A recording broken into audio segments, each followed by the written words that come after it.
At narito na naman ang mainit na balita mula sa mundo ng politika. Isang nakakabahalang insidente ang naganap ngayon sa Malacanang matapos ang ulat na may mga armadong general na nakapalibot na sa palasyo ng Malacanang habang inaasahan ng posibleng arestuhin ng Pangulo ng Bansa si President Coutinho Norte Jr.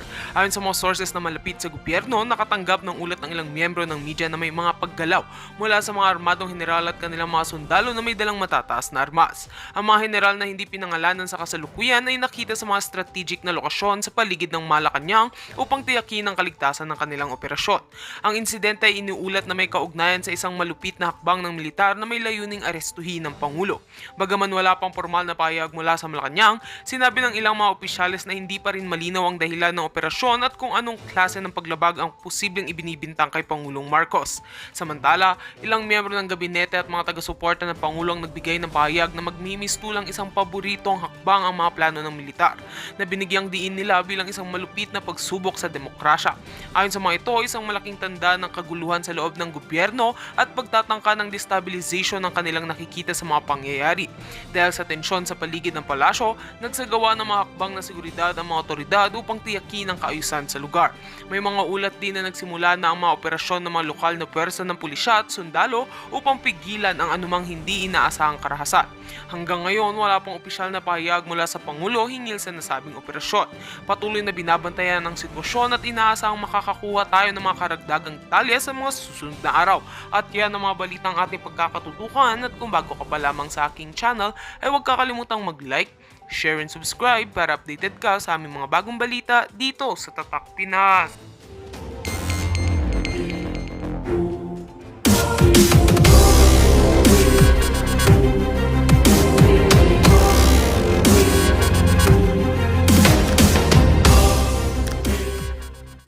Ayan. Talagang meron, malala na ang Pilipinas. Malala na. Paano hindi maging malala? Pinapayagan yung presidente nyo ganyan. Dagdagan pa natin dahil meron tayong puting ahas ngayon na tumawag sa atin. Okay? Ayan, parang hindi nyo nakakalimutan. Yung ginagawa ko, simbolismo yan. Na presidente nyo ay addictus. Okay, mga kababayan. Bangag naduduwag, Bibi Sara pinaareglo. Okay, unahin na muna natin. O si Colonel Grijaldo na lang muna unahin natin. Kasi mahaba yung kay Inday Sara. Alright? Okay. So si Colonel Grijaldo, mga kababayan, ay impeach tuloy. Pinakontempt na naman ng mga buwakan ng Genimes na Huwad Committee ng mga Jijimonyo. Okay? Actually, for sure, hindi kayo nanood. Ako hindi nanood. So, may nag-send na sa akin ng clip. Ayun. Kaya nalaman ko na pinakukontempt na naman nila o pinontempt na nila si Colonel Grijaldo. Kilala niyo naman siguro si Colonel Grijaldo during the Senate hearing ay isiniwalat niya na siya ay pinilit. I mean, what do you call it? Pinapipirma laban sa mga Duterte ni Abante at ng the Huwad Committee na yan. Kaya ngayon, dahil sa expose ni Colonel Grijaldo, eto ngayon ay pakakontempt na naman nila. Kaya sabi ko nga sa inyo, alam nyo mga mamang pulis, isa-isa na kayo ginugurgur. Isa-isa na kayo binababoy ng pulboronic na administrasyon ito. Okay. Yung mga Huwad Committee, alam mo, nakakabuisit, nakakagigil. Ang sarap, gurgurin sa pamamagitan ng legal na paggurgur. Itong, itong mga hinayupak na to.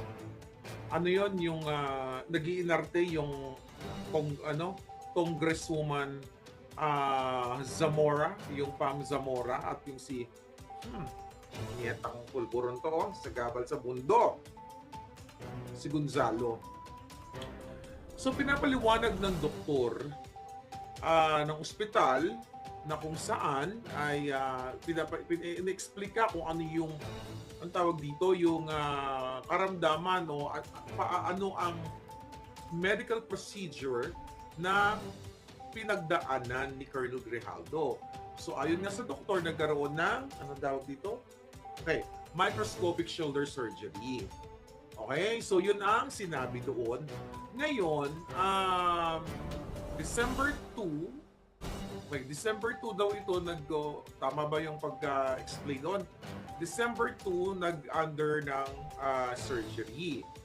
Ngayon, dapat daw, nandoon na sa hearing na yun. Bakit, naka-confine pa rin o nasa ospital pa rin? Dahil, sabi ng putang yung tagatong puting na to, papasok sa ilong ko. Punyet. Okay. Nandagan natin. Baba natin ng konti. Okay? Ngayon, ang sa akin lang, mga palangga, okay, dapat pala pag nag-vlog tayo, non-stop ng pulburon para di nakakita. Okay. Ito mga inayupa na mga huwad itong si Gonzalo. Basta yun, yung mga pangit na congressman at mga demonito. Ang sinasabi nila, bakit si ganito yung katabi nung Zamora? Bakit ito? Nag-undergo din sa ganito, ganito, ganyan, 2 days lang, dadadadada. Alam mo ito, mga ulol na to, may doktor pa dito at nurse. Ang recuperation period o recovery o pagpapagaling, mga buwakan ng ina ninyo, ay depende yan sa, number 1, sa edad. Underlying factors. Kung meron ba siyang may mga kondisyon na ba siya? Diba? Ito nag-undergo ng surgery. Ang pagpapagaling at ang pagpapagaling ng isang pasyente, hindi yan ito si Juan, si Pedro. Dalawang araw lang to gumaling na eh. Hindi mga putang ina talaga, sabi ko, ayoko magmura, babait ako ngayong araw, magpupulbura na lang ako. Hindi porket 2 araw lang nag-recuperate o nagpagaling o gumaling si Pedro, ay si Petra ganun din. Nagdodoktor-doktoran, nagnanarser-narseran kayo, mga inayupak kayo.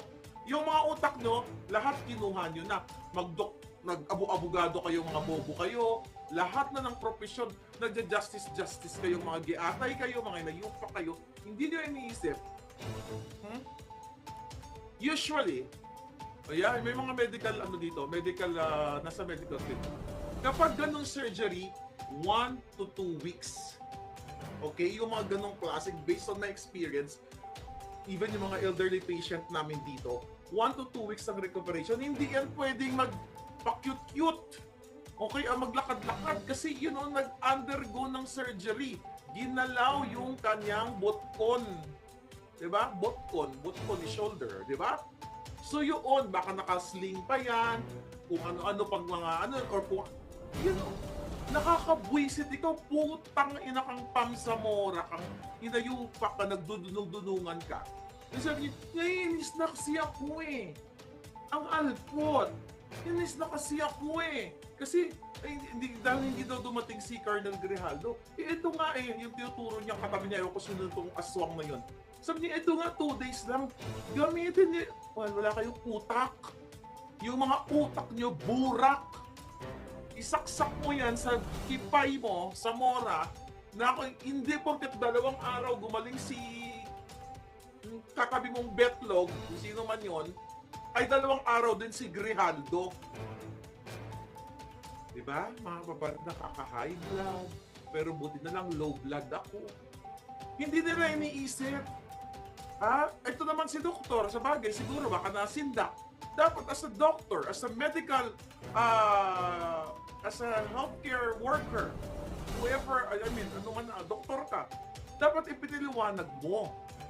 Kasi kung ako nandun, gusto ko sabihin, ikaw, hindi lang kasi, buha ka ng Zamora, ang pagpapagaling, ang recuperation, depende yan sa edad ng tao. Depende kung ano yung naramdaman niya, may sakit ba siya before the surgery. Ganon may nire-rehab pa yan. May tinatawag na rehabilitation or yung tinatawag nating physical therapy kasi yung iba nga dyan, hindi makagalaw, inaalalayan pa. Kaya nga pasok na pasok ang ating racket dyan sa caregiving business kasi yung mga post-op na mga pasyente namin, kailangan alalayan. It takes not 2 days. 3 days, 4 days, lalo pag matanda na. Mabagal ang regeneration ng ano niyan, ng cells. You know, alam nyo yan, kahit na ikaw ay hindi medical worker. Yan, ang pulburon to. Depende yan kung ilan ang natira mong pulburon. Depende yan kung ilan ang natira ni bangag na pulburon.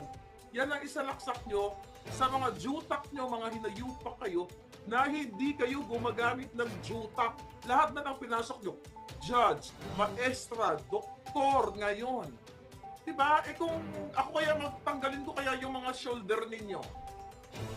Ha? Hoy, eto mga pulboronic dyan Ang pagpapagaling, kung bata ka at healthy ka, mas mabilis kang gumaling. Pero pag amoy lupa ka na, katulad ni Abante, medyo matagal ang pagpapagaling yan. Lalo na kung may bisyo ka pa, katulad ni Pangag na nagpupulburon at marami na nararamdaman, medyo matagal. Anyway, gusto ko lang po sabihin sa inyo na lahat na ng mga profesyon ay inako na ng mga buwaan ng ina sa huwad committee. Marunong pa kayo sa doktor? Alam mo, nakakabuisit. Ito si Pedro, ganito. 2 araw lang, gumaling na. Ako nga, ganito, gano'n. Ikaw ba yung na-surgery? Hindi mo nga alam Hindi yung alam, makabuha ka ng ginemission. Baka may naiwan na something doon or or the heck. Buisit na Marcos Bangag na to dahil sa'yo to Bangag, buisit ka. Tumira na lang tayo. Kunyari ako si Marcos. Now, let's go to the exciting topic. The exciting topic is na duwag si Bangag. Mainit-init pa, okay, mayroong, I don't know kung babagitin ni Inday to, pero may nakarating sa akin. One day, talagang babagitin niya. Mayroong natataranta at nababangag lalo. Okay, ito, pakinggan nyo Mayroong pinadala si Bangag Jr. na emisaryo papunta kay Inday Sara. Very recent to.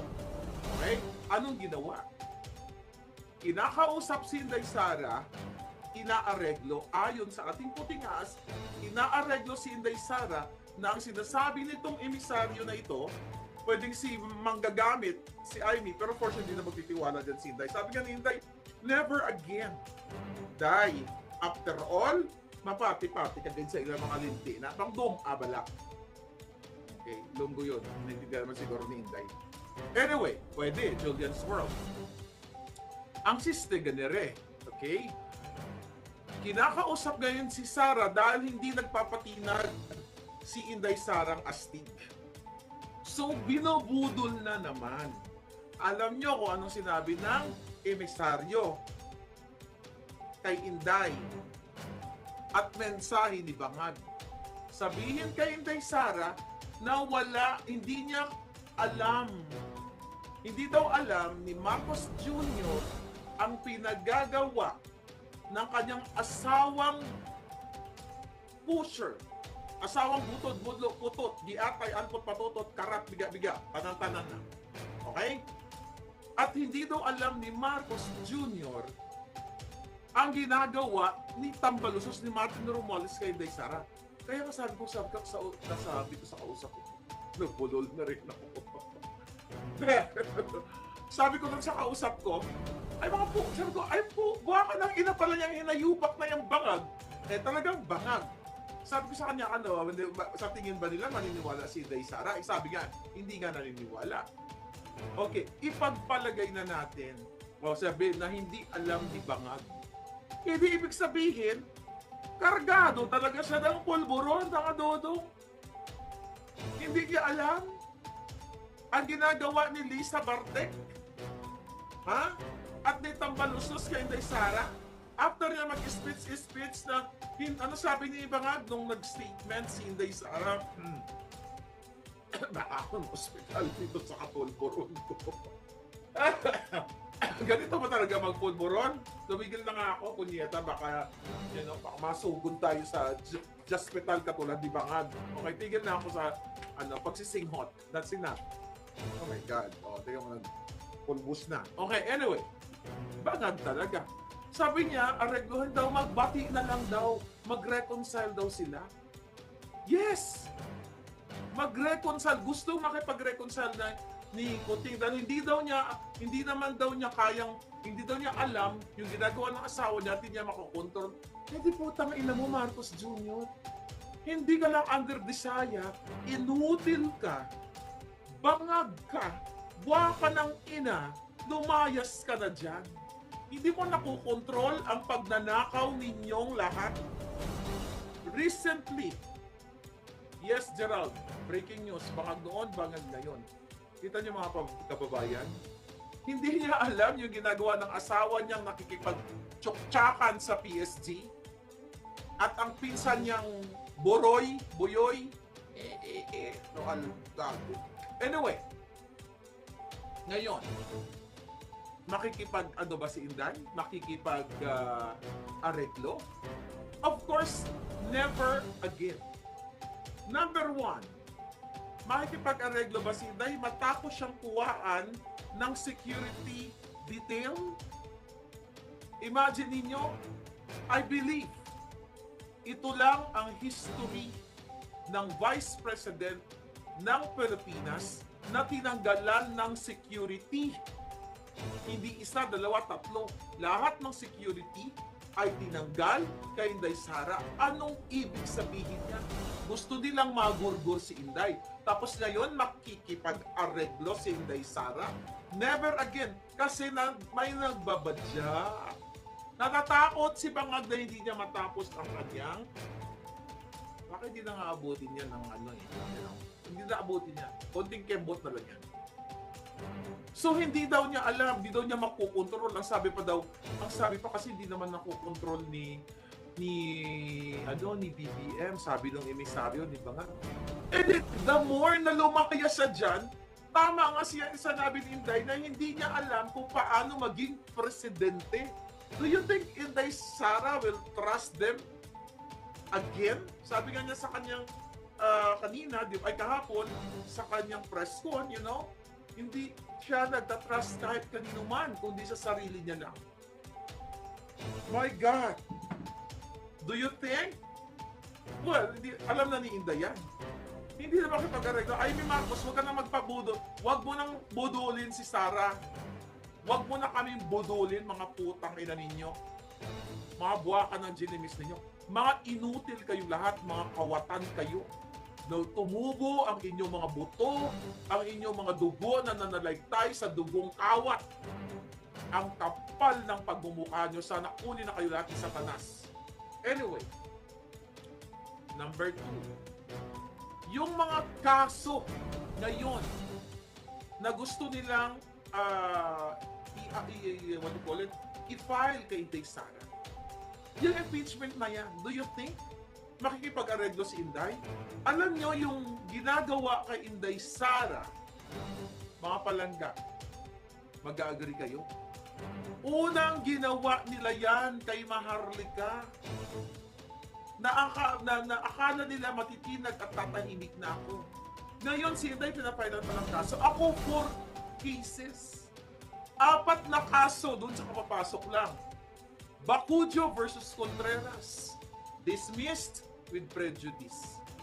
Number 2, Quiñones versus Contreras still ongoing.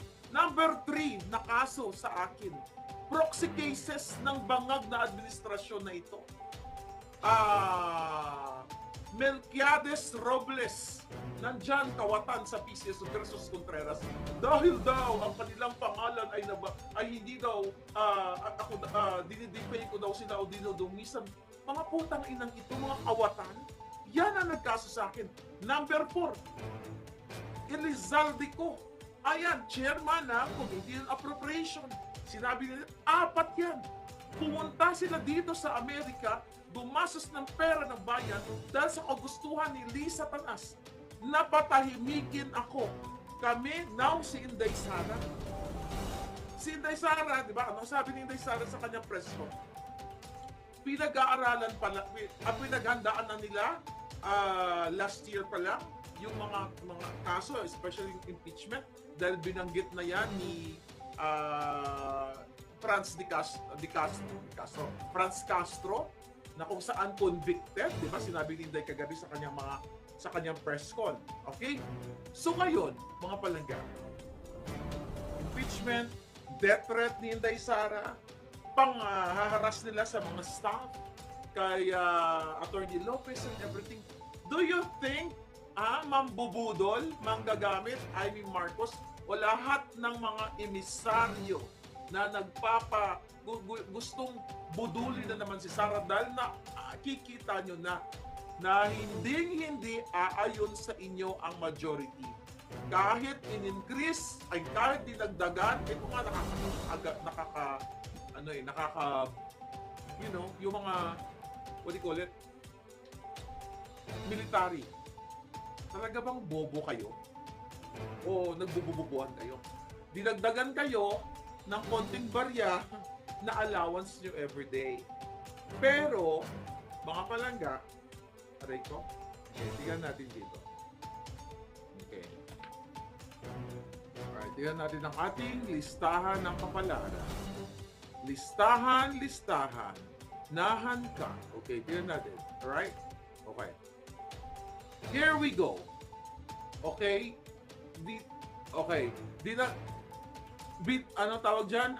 Dinagdagan ng allowance ang mga military, pero mga palangga. Okay, here we go. Where is that? Okay. Pero ang budget, okay, ito. Diyan mo you do the math. Okay, pero yung AFP Modernization Program ay binawasan nila ng 15 billion. Okay? 15 billion. So kung nag-iisip kayo, 'di ba? Kasama 'yan sa mga proyekto na 'yan, modernization program na 'yan. Teka, wala ako. Saan na kayo? AFP. Anyway, nakita niyo kung paano kayo binubudol lalo ginagago ng gobyerno, di ba nga? Mag-isip-isip kayo. Pero alam ko papunta na kayo dyan. Katulad na lang ng ginagawa sa inyo, na ginagawa sa katulad ninyo si Colonel Grijaldo at iba pang mga polis, iba pang mga military. Harap-harapan na binababoy kayo. Tayo, lahat ng Pilipino. Isang taon na. Ito, naiglan tayo ngayong 2024, inubos nila ang pondo ng bayan, pati dyan sa kaputahang hearing na yan. Ano bang hinihiring dyan? Ang hinihiring, Duterte, Pogo, at now impeachment. Gusto nilang i-contempt si Grijaldo. Natatandaan nyo ba ang PIDEA leaks na pinigil ni Jingay at ni Escudero? Pinigil nila, wala nang resolution doon eh. Dahil ang sangkot doon, ang pinangalanan doon ay si Marcos Jr., tangina, damihan na natin. Recent. Ang pinangalanan doon si Marcos Jr., sometime in March 2012, ay sumisingot ng pulburon kasama si Maria na nag-acting sa Senado. Tapos, yung isa doon na narinig sa video sa CCTV ni Agent Morales, ano nangyari? Balikan natin. Si Kumar at si Lisa Tanas ang subject, ang topic doon sa CCTV na kinukumbinsi si Agent Morales na huwag ka na pumunta sa hearing. That was before the Senate hearing. Kasi, magsabi ka lang, sabi ni Kumar, according to that video, magsabi ka lang tama ba sa loto or kung ano, US visa, dahil kung hindi, pwede si Agent Morales mategi, sagasaan, or mamatay na lang bigla. At si Kumar doon, hindi umattend sa Senate hearing.